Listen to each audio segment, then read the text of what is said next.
So in this example, for the wiki, the way that I use this with inquiry learning is you can give a research assignment. In this case, they had been reading Antigone, and their research assignment had to do with finding something in the news that related to an issue, a particular issue within Antigone.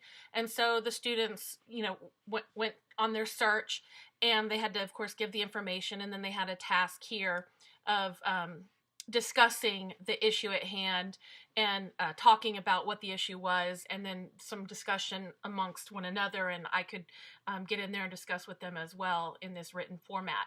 So basically, this part of the inquiry model is covering really four. It's covering investigation, because they are finding information. They're finding specific examples of how their research is related to what it needs to be related to.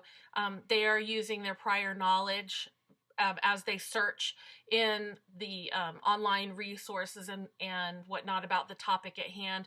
And it's guided practice in the sense that even though I'm not doing it with them, they're kind of doing it with one another, and they can see what each other are doing. And I really like that for some of the struggling students who have difficulty.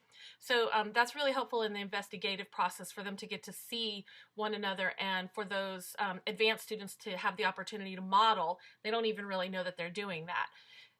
The second thing that it does is it helps in the constructing process. As they're composing their answers, it allows them in the inquiry model to express.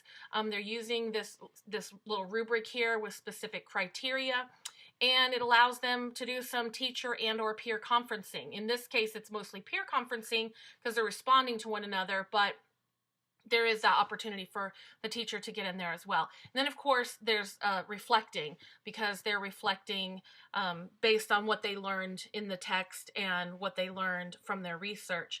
And of course, you could add the part where they have to talk about what they thought they knew and what they know now.